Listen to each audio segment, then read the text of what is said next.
안녕하세요, 여러분. 삶이 한 수입니다. 오늘은 특별히 중요한 주제로 찾아왔습니다. 지혜로운 사람들은 어떤 말을 하지 않을까?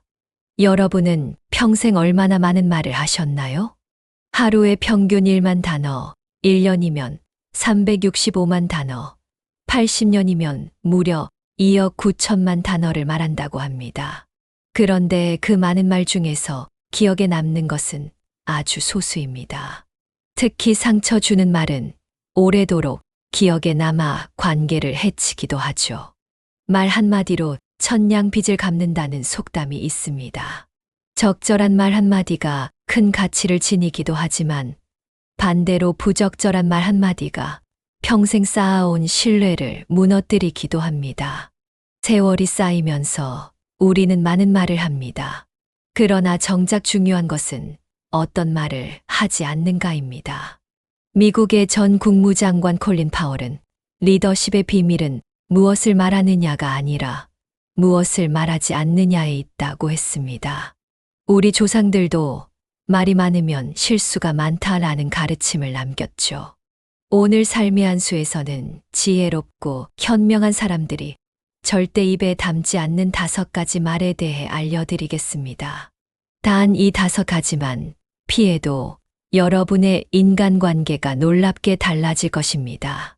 시작하기 전 이 영상이 도움이 되실 것 같다면 구독과 좋아요 부탁드립니다. 그럼 지금부터 시작하겠습니다. 첫 번째, 잠깐만요. 지혜로운 사람은 상대의 말을 끊거나 중간에 가로채지 않습니다. 상대방의 이야기가 끝날 때까지 경청하는 인내심을 가집니다. 여러분, 대화 중에 누군가 내 말을 자꾸 끊는 경험을 해보셨나요? 어떤 기분이 드셨나요? 대부분 내 말은 중요하지 않구나. 나를 존중하지 않는구나 라는 생각이 들게 됩니다. 하버드 대학의 연구에 따르면 대화 중 상대방의 말을 끊는 사람은 자기중심적이고 타인의 의견을 경시한다는 인상을 준다고 합니다. 이러한 인상은 단 한 번의 대화만으로도 형성될 수 있으며 이를 바꾸기 위해서는 최소 7번 이상의 긍정적인 상호작용이 필요하다고 합니다. 상대의 말을 끊는 행동은 왜 발생할까요? 심리학자들은 크게 3가지 이유를 제시합니다. 첫째, 자신의 생각이 더 중요하다고 여기는 자기중심적 사고 때문입니다. 둘째, 상대방의 이야기를 끝까지 듣기 전에 빠르게 판단하고 결론 내리는 습관 때문입니다. 셋째, 침묵을 견디지 못하고 대화의 공백을 채우려는 불안감 때문입니다. 특히 노년기에는 자신의 경험과 생각을 나누고 싶은 마음이 커집니다. 오랜 세월 동안 쌓아온 지혜와 경험을 전하고 싶은 욕구가 강해지기 때문입니다. 그래서 상대방의 말에 참을성 있게 귀 기울이는 것이 더욱 중요해집니다. 일본의 100세 이상 장수 노인 100명을 인터뷰한 연구에서 공통점 중 하나가 바로 경청의 습관이었다고 합니다. 그들은 말보다 듣는 것을 더 중요시했고 이것이 인간관계와 정신건강에 큰 도움이 되었다고 이야기합니다. 유명한 일본 장수마을 오키나와의 한 노인은 이렇게 말했습니다. 나는 2개의 귀와 1개의 입을 가졌다. 그것은 말하는 것보다 2배로 듣기 위함이다. 이 간단한 철학이 그의 행복한 인간관계의 비결이라고 합니다. 실제로 미국의 한 연구에 따르면 상대방의 말을 끊지 않고 경청하는 습관은 스트레스 호르몬인 코르티솔 수치를 15% 낮추는 효과가 있다고 합니다. 또한 경청은 상대방이 자신의 생각을 더 명확하게 정리할 수 있도록 도와줍니다. 아인슈타인은 문제가 생기면 나는 그것을 해결하기 위해 99%의 시간을 문제를 이해하는 데 사용하고 1%만 해결책을 찾는 데 사용한다고 했습니다. 이처럼 경청은 문제의 핵심을 파악하는 데 필수적입니다. 경청의 방법에는 어떤 것들이 있을까요? 첫째, 눈을 마주치며 듣습니다. 눈 맞춤은 당신의 말에 집중하고 있다는 강력한 메시지를 전달합니다. 둘째, 고개를 끄덕이거나 그렇군요. 이해합니다와 같은 짧은 반응을 보여줍니다. 셋째, 판단하지 않고 열린 마음으로 듣습니다. 상대방의 관점을 이해하려고 노력하세요. 넷째, 휴대폰이나 TV 같은 주의를 분산시키는 요소를 제거합니다. 다섯째, 상대방의 말이 끝나면 잠시 생각한 후 응답합니다. 서두르지 마세요. 지혜로운 노년을 위한 대안 표현은 무엇일까요? 죄송합니다만, 말씀 다 하셨나요? 제 생각을 말씀드려도 될까요? 흥미로운 관점이네요. 이런 표현은 상대방을 존중하면서도 자신의 의견을 적절히 전달할 수 있게 해줍니다. 경청은 단순히 침묵하는 것이 아닙니다. 상대방의 말에 끄덕임이나 그렇군요. 이해합니다. 와 같은 반응을 보이며 적극적으로 듣는 것입니다. 이것을 적극적 경청이라고 하며 이는 대화의 질을 크게 향상시킵니다. 한 유명한 노년 심리학자는 80년을 살면서 깨달은 것은 내가 남의 말을 들으면서 배운 것이 내가 말하면서 배운 것보다 훨씬 많다는 사실이라고 했습니다. 오늘부터 누군가 이야기할 때 그 말이 끝날 때까지 인내심을 가지고 기다려 보세요. 그 작은 변화가 여러분의 인간관계를 놀랍게 개선할 것입니다. 샵샵 두 번째. 요즘 지혜로운 사람은 자신의 걱정과 하소연을 무분별하게 쏟아내지 않습니다. 노년기에는 건강, 경제, 가족 등 여러 가지 걱정거리가 생기기 마련입니다. 하지만 이런 걱정을 만나는 사람마다 늘어놓는 것은 현명하지 않습니다. 과도한 하소연은 상대방에게 부담을 주고 자신의 이미지도 부정적으로 만듭니다. 서울대학교 행복연구센터의 연구에 따르면 부정적인 대화가 지속되면 대화 상대방의 뇌에서도 스트레스 반응이 활성화된다고 합니다. 이는 정서적 전염이라는 현상으로 한 사람의 부정적 감정이 상대방에게도 전달되는 것입니다. 즉, 내 걱정을 자꾸 말하면 상대방도 함께 스트레스를 받게 되는 것이죠. 특히 자주 만나는 사람에게 같은 걱정을 반복적으로 이야기하는 것은 관계를 소진시키는 지름길입니다. 미국의 한 심리학자는 이를 감정적 흡혈귀 현상이라고 부르기도 합니다. 우리 뇌는 부정적인 정보에 더 민감하게 반응하도록 진화했습니다. 이를 부정성 편향이라고 하는데, 이 때문에 긍정적인 소식보다 부정적인 소식이 더 강하게 기억되고 더 많은 영향을 미치게 됩니다.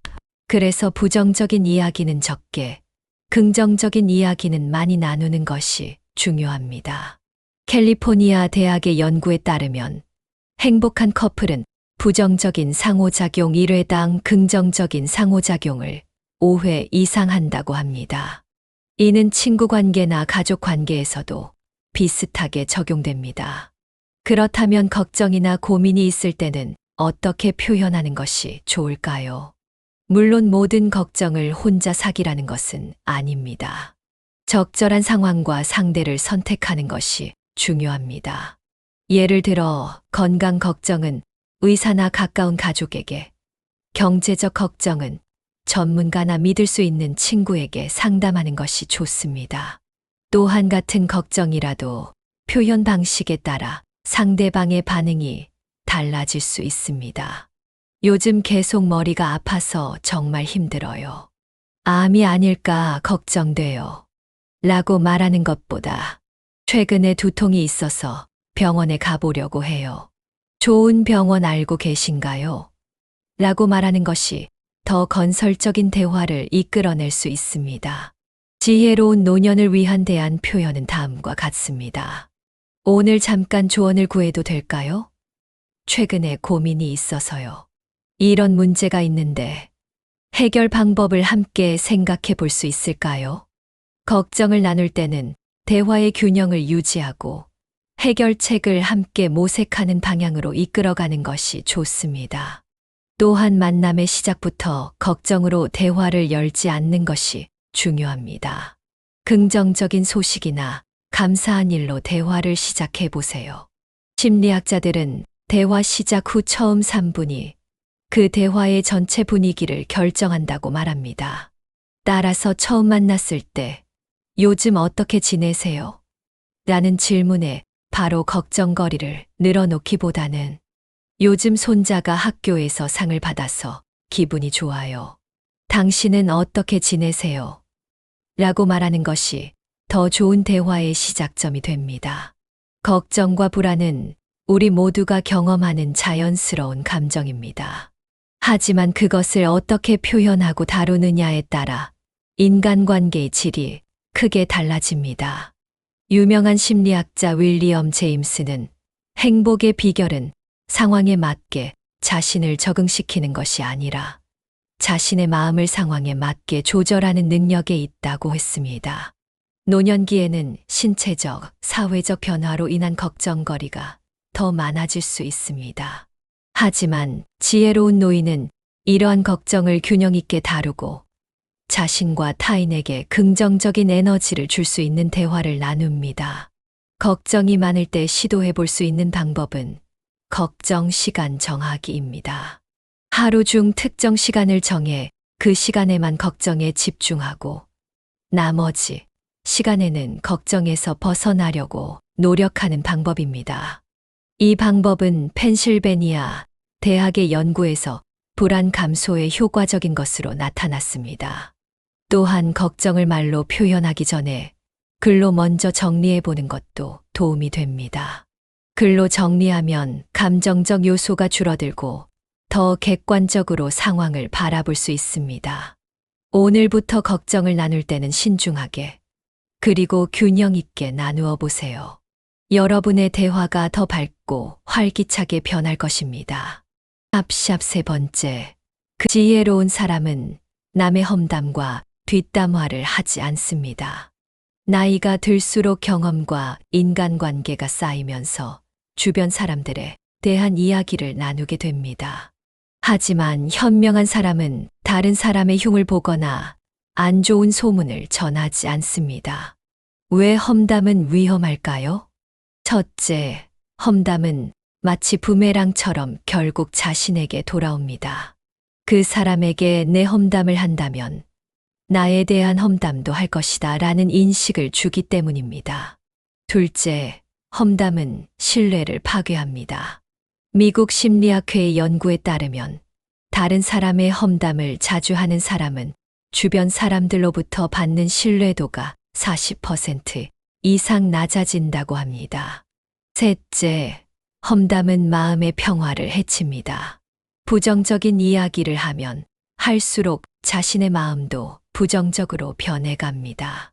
노년기에는 평온한 마음 상태가 건강에 직접적인 영향을 미치므로 더욱 주의해야 합니다. 험담이 건강에 미치는 영향도 연구되고 있습니다. 텍사스 대학의 연구에 따르면 다른 사람의 험담을 자주 하는 사람들은 코르티솔 스트레스 호르몬 수치가 높고 심장 건강 지표도 좋지 않은 것으로 나타났습니다. 또한 부정적인 대화는 부정적인 생각의 패턴을 강화시킵니다. 이는 신경가소성 원리에 따른 것으로 자주 사용하는 뇌의 경로가 더 강화된다는 것입니다. 즉, 험담을 자주 할수록 부정적인 생각의 패턴이 더 강화되는 것입니다. 험담은 종종 사회적 유대감을 형성하는 수단으로 사용되기도 합니다. 우리는 그 사람과 다르다라는 공통점을 확인하며 일시적인 친밀감을 느끼게 하죠. 하지만 이는 매우 불안정한 토대 위에 세워진 관계입니다. 진정한 유대감은 공통의 관심사, 가치관, 긍정적인 경험 공유를 통해 형성됩니다. 그렇다면 다른 사람에 대해 이야기할 때 어떻게 표현하는 것이 좋을까요? 지혜로운 노년을 위한 대안 표현은 다음과 같습니다. 그분의 좋은 점은 정말 배울 만하더라고요. 모두에게는 각자의 사정이 있으니 섣부른 판단은 하지 말아야겠어요. 그분에 대해 더 알아가고 싶네요. 어떤 분인지 더 이야기해 주실 수 있나요? 소크라테스는 다른 사람에 대해 이야기하기 전에 3가지 체를 통과시키라고 했습니다. 그것이 진실인가? 그것이 선한 것인가? 그것이 필요한 것인가? 이 3가지 질문에 모두 예라고 답할 수 있을 때만 말하라는 것입니다. 이 소크라테스의 3중 필터는 2400년이 지난 지금까지도 현명한 대화의 기준으로 여겨지고 있습니다. 험담을 피하는 방법은 의식적인 노력이 필요합니다. 첫째, 대화가 험담으로 흐를 때 주제를 바꿔보세요. 그런데 요즘 재미있게 보신 프로그램이 있으세요? 와 같이 긍정적인 주제로 전환하는 것입니다. 둘째, 불가피하게 누군가의 단점이 화제가 될 때는 공감은 하되 동참하지 마세요. 그런 상황이 있었군요. 어려운 상황이었을 것 같아요. 라고 말하고 거기서 멈추는 것입니다. 셋째, 다른 사람의 장점을 의식적으로 찾아 언급하는 습관을 들이세요. 그분의 성실함은 정말 본받을 만해요. 와 같이 긍정적인 면을 강조하는 것입니다.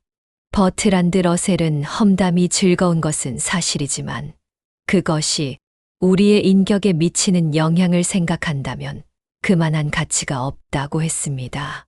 노년기에는 특히 주변 사람들과의 평화로운 관계가 삶의 질에 큰 영향을 미칩니다. 험담을 피하고 긍정적인 대화를 나누는 것은 그 첫걸음입니다. 오늘부터 다른 사람에 대해 이야기할 때는 소크라테스의 3가지 체를 떠올려 보세요. 여러분의 대화가 더 가치 있고 존중받게 될 것입니다. 번째, 그건 지혜로운 사람은 책임을 회피하는 말을 하지 않습니다. 나이가 들수록 경험이 쌓이고 이런저런 일들을 겪다 보면 실수나 잘못을 인정하기 어려워질 수 있습니다. 자존심이 상하기도 하고 나이 들어 실수를 인정하는 것이 체면이 안 선다고 생각하기도 합니다. 하지만 현명한 사람일수록 책임을 회피하지 않고 자신의 역할을 인정합니다. 책임 회피가 미치는 영향은 무엇일까요? 첫째, 신뢰가 무너집니다. 책임을 회피하는 사람은 믿음직스럽지 않다는 인상을 줍니다.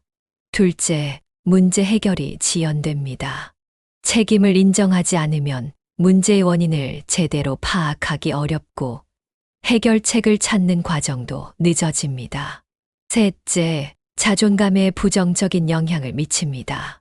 겉으로는 책임을 회피하지만 내면에서는 불편함과 죄책감을 느끼게 됩니다. 심리학자들은 책임 회피가 인지 부조화를 일으킨다고 설명합니다. 인지 부조화란 자신의 행동과 신념 사이에 모순이 생길 때 느끼는 심리적 불편함을 말합니다. 대부분의 사람들은 자신을 책임감 있는 사람으로 여기지만 책임을 회피하는 행동을 하면 이 2가지 사이에 모순이 생겨 심리적 스트레스가 발생합니다. 책임을 회피하는 방식은 다양합니다. 나는 원래 그런 사람이야 라며 성격 탓을 하거나 다른 사람들도 다 그렇게 해라며 일반화하거나 그때는 상황이 달랐어 라며 상황 탓을 하는 것도 책임 회피의 한 형태입니다. 실제로 하버드 비즈니스 스쿨의 연구에 따르면 실수를 인정하고 책임지는 리더가 직원들로부터 23% 더 높은 신뢰를 받는다고 합니다. 이는 가정에서도 마찬가지입니다. 실수를 인정하는 부모나 조부모는 가족들로부터 더 큰 존경을 받습니다. 일본의 한 유명한 가족 치료사는 가족 내에서 어른이 실수를 인정하고 사과하는 모습을 보여주는 것은 자녀들에게 가장 강력한 인생 교육이라고 말했습니다. 그렇다면 문제 상황에서 어떻게 표현하는 것이 좋을까요? 지혜로운 노년을 위한 대안 표현은 다음과 같습니다. 제 판단이 부족했네요. 어떻게 해결할 수 있을지 함께 생각해 볼까요? 그 부분에 대해 제가 미처 생각하지 못했습니다. 배우게 되었네요. 나이가 많다고 해서 모든 것을 다 알고 완벽할 수는 없습니다.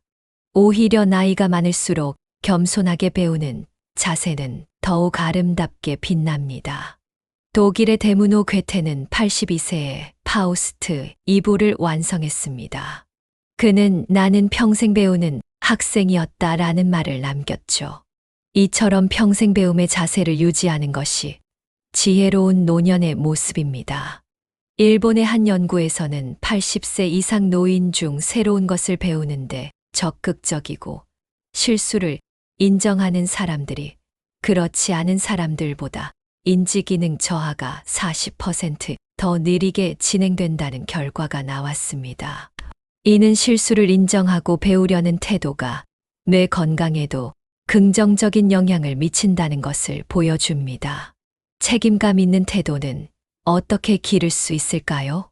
첫째, 실수를 두려워하지 말고 배움의 기회로 여기세요. 토마스 에디슨은 전구를 발명하기까지 1000번 이상 실패했지만 그는 나는 1000번 실패한 것이 아니라 전구가 작동하지 않는 1000가지 방법을 발견한 것이다 라고 말했습니다. 둘째, 실수했을 때 즉시 인정하고 사과하세요. 미루면 미룰수록 인정하기 어려워집니다. 셋째, 그러나 라는 말 대신 그리고 라는 말을 사용하세요. 죄송합니다. 그러나 상황이 복잡했어요. 보다 죄송합니다. 그리고 앞으로는 더 신중하게 행동하겠습니다. 라고 말하는 것이 더 책임감 있는 표현입니다. 넷째, 문제 상황에서 우리가 어떻게 해결할 수 있을까요? 라고 물으세요. 이는 책임을 인정하면서도 건설적인 방향으로 대화를 이끄는 방법입니다. 다섯째, 매일 저녁 자신의 행동을 돌아보는 시간을 가지세요. 하루 동안 자신이 한 행동 중 책임지지 않은 부분이 있는지 점검하고 다음 날 개선하겠다는 의지를 다지는 것입니다. 책임을 회피하는 말은 순간적으로는 편할 수 있지만 장기적으로는 관계와 자존감에 해를 끼칩니다.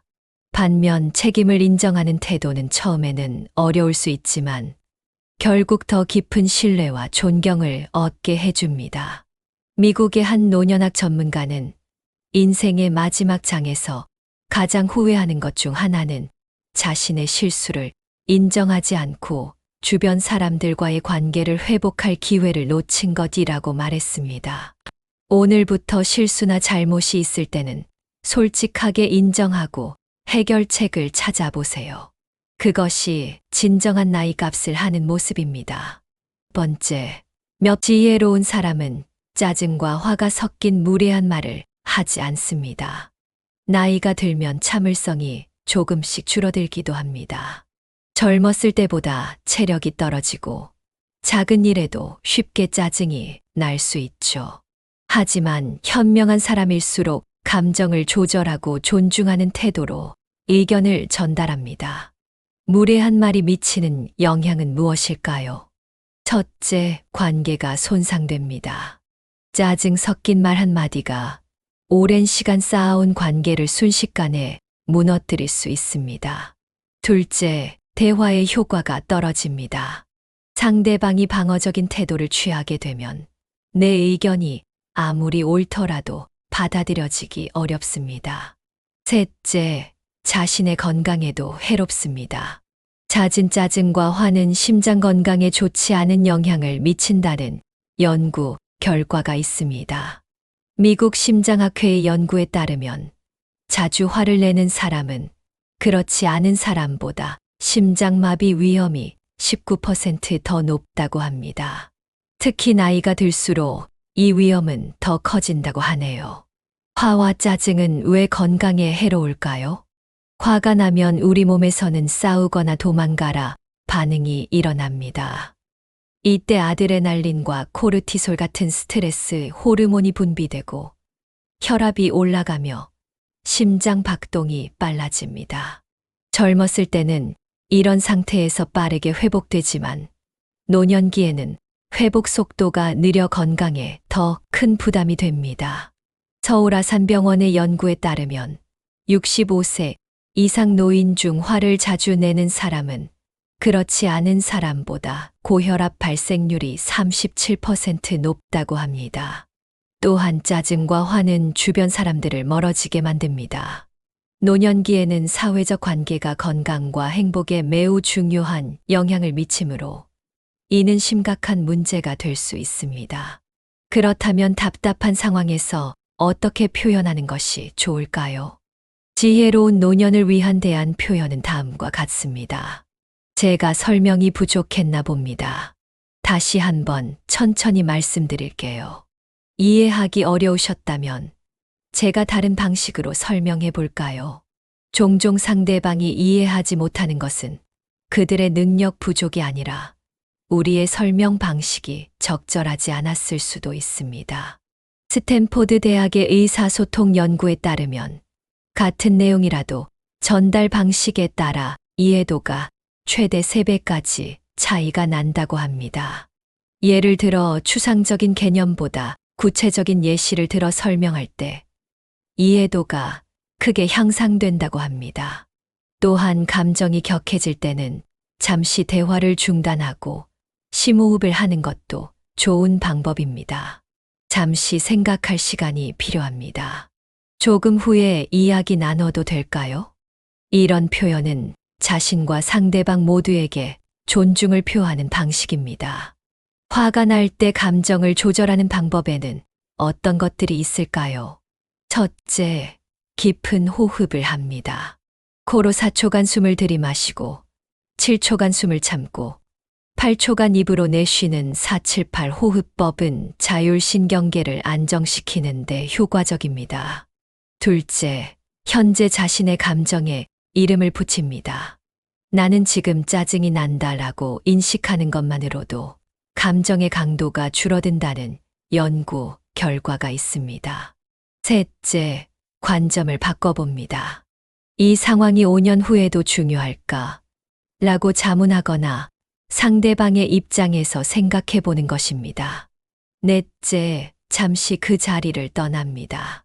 화가 극에 달했을 때는 잠시 화장실 다녀오겠습니다 라고 말하고 자리를 떠나 감정을 진정시키는 것이 좋습니다. 다섯째, 나 메시지를 사용합니다. 당신은 항상 이해를 못해요 보다 제가 설명이 부족했나 봅니다. 다시 설명해 드리겠습니다 라고 말하는 것이 더 효과적입니다. 무례한 말은 순간의 감정 표현일 수 있지만 그 영향은 오래 남습니다. 특히 가족이나 가까운 사람들에게 한 무례한 말은 더 큰 상처를 줄 수 있습니다. 미국의 한 가족 치료사는 가족 간의 대화에서 가장 중요한 것은 존중이라며 존중이 사라진 자리에 상처와 분노가 자리 잡는다고 말했습니다. 노년기에는 특히 가족과의 관계가 삶의 질에 큰 영향을 미칩니다. 무례한 말을 삼가고 존중하는 태도로 대화하는 것은 행복한 노년을 위한 필수 요소입니다. 오늘부터 답답하고 화가 날 때는 숫자를 10에서 1까지 거꾸로 세어보세요. 그리고 나서 차분하게 다시 대화를 시작해 보세요. 여러분의 말이 더 존중받고 관계도 더 건강해질 것입니다. 여러분, 오늘 우리는 지혜롭고 현명한 사람들이 절대 하지 않는 5가지 말에 대해 알아봤습니다. 다시 정리해 볼까요? 첫째, 상대의 말을 끊지 말고 경청하세요. 둘째, 하소연과 걱정을 조절하고 균형 있게 나누세요. 셋째, 뒷담화를 피하고 선한 말을 선택하세요. 넷째, 책임을 회피하지 말고 솔직하게 인정하세요. 다섯째, 짜증과 화가 담긴 무례한 말을 삼가세요. 이 5가지 말을 피하는 것만으로도 여러분의 대화와 인간관계가 크게 달라질 것입니다.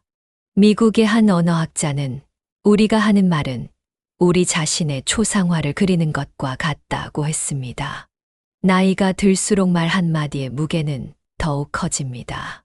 젊은 시절에는 실수해도 다시 기회가 있었지만 노년기에는 한 번의 말실수가 오랜 관계를 해칠 수도 있기 때문입니다. 하지만 너무 걱정하지 마세요. 지금 이 순간부터 변화는 시작됩니다. 완벽할 필요는 없습니다. 말실수를 했다면 미안합니다. 제가 잘못 표현했네요. 라고 솔직하게 인정하는 것도 지혜입니다. 오늘 배운 내용을 하루아침에 모두 실천하기는 어려울 수 있습니다. 한 가지씩 천천히 연습해 보세요. 말의 변화는 생각의 변화를, 생각의 변화는 행동의 변화를, 행동의 변화는 인생의 변화를 가져옵니다. 90세의 나이에 첫 책을 출간한 작가 해리 번스타인은 인생에서 가장 중요한 것은 나이가 아니라 태도라고 말했습니다. 말하는 태도를 바꾸는 것은 인생의 태도를 바꾸는 첫걸음입니다. 대화에서 어려움을 겪을 때 기억하면 좋은 질문들이 있습니다. 이 말이 상대방에게 도움이 될까? 이 말이 관계를 더 좋게 만들까? 나쁘게 만들까? 내가 상대방의 입장이라면 이 말을 듣고 싶을까? 이 세 가지 질문을 통해 말하기 전에 한 번 더 생각하는 습관을 들이면 불필요한 갈등을 많이 줄일 수 있습니다. 노년기는 인생의 지혜가 무르익는 시기입니다. 그 지혜는 말을 통해 가장 잘 드러납니다. 상대방을 존중하고 경청하며 책임감 있게 말하는 태도는 진정한 지혜의 표현입니다. 여러분의 말 한마디가 모여 지혜로운 노년을 완성할 것입니다. 이 영상이 도움이 되셨다면 구독과 좋아요, 그리고 여러분의 경험이나 생각을 댓글로 남겨주세요. 함께 해주셔서 감사합니다. 삶이 한 수였습니다.